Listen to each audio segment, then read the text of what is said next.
This happened many decades ago, when I was still a young high school boy. Imagine those days, no smartphones, no video games, no internet, not even CDs and DVDs. Only a few people had even cassette tape recorders.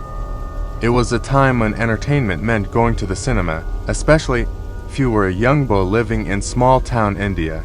I certainly lived in small-town India, a small, dusty town near the east coast of Andhra Pradesh. I might have been in my 9th standard. We lived in a small rented house close to the railway line. The notable thing about this railway line was that it almost bisected the town. It was a major line, connecting Madras in the south to Calcutta in the north. Most of the old town lived west of the railway line, while some of the new developments grew on the eastern side.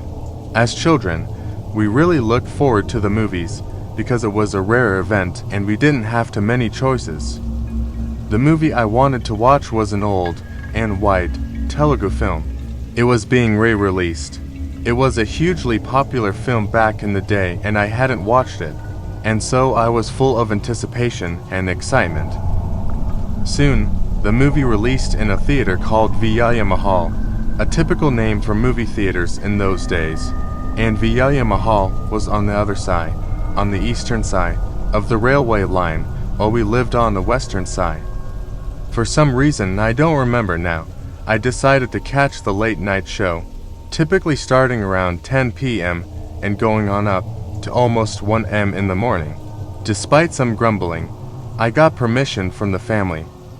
So the day finally came, and after an early dinner, I bounded off with excitement.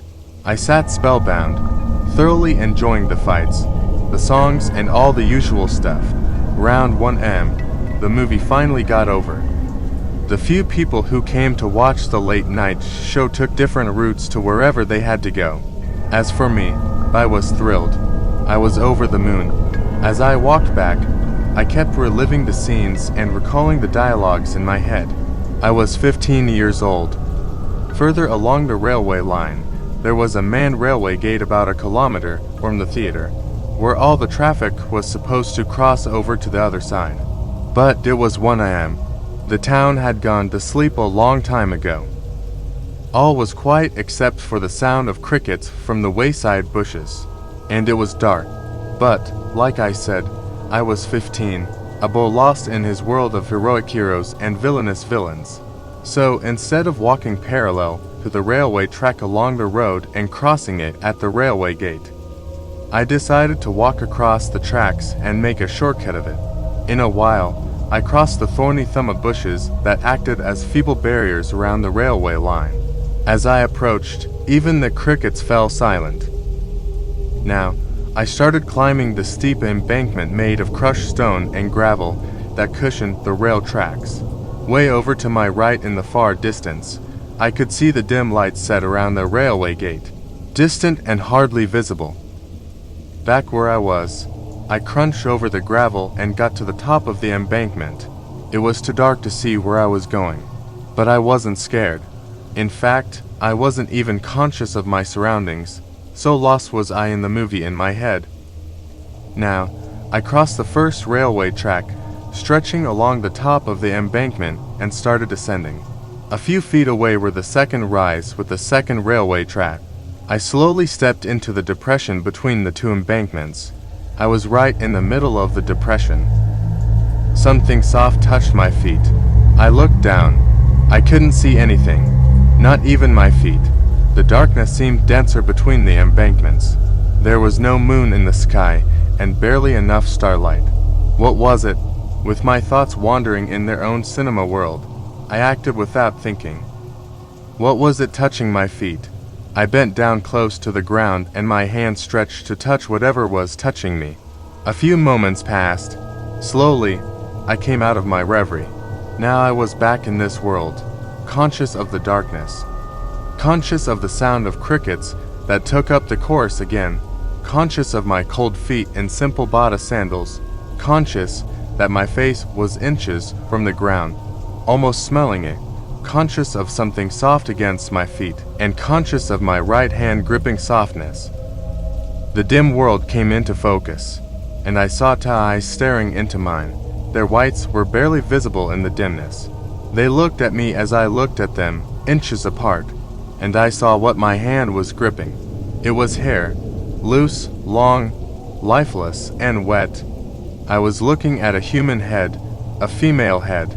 I was standing where her body should have been. There was no body. It was a severed head, with my fingers around the long, wet hair. Something clenched inside me. Very slowly, I let go of the hair and stood erect. I backed up a couple of steps. Cautiously, deliberately, I started moving away from her. With all my senses now focused, I climbed the other embankment, making sure I didn't slip on the loose gravel. I took one step at a time, followed by the breath another time. As I crossed the second track, I noticed, dimly again, what might have been a body without a head. I wasn't sure. I didn't want to be. I descended the second berm without turning my head.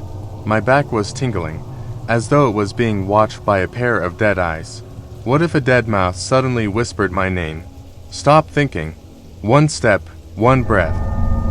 Soon I was walking among the brambles and the bushes again. This time I wasn't careful. I didn't notice the thorns scratching at me. I didn't feel the web of bleeding lines they made on my calves and knees. I needed to keep walking, and that's what I did. Finally, I was on the other side, on the tar road that ran along the track and then away from it. Standing under a lamp post and the dull pool of flickering light it made, I looked down at my feet. Nothing was touching them. I didn't want to look at my right hand. I only wanted to leave it behind so it didn't come with me.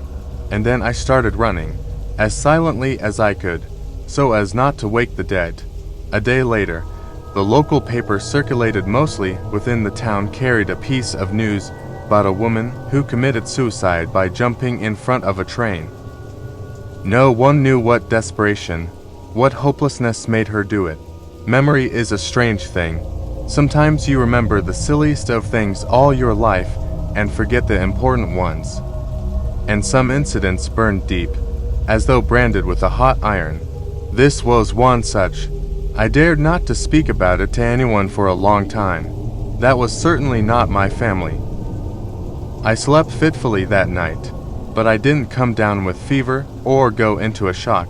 I was normal outside, but it took me a long time before darkness was just darkness, and not something with silky hair and staring eyes.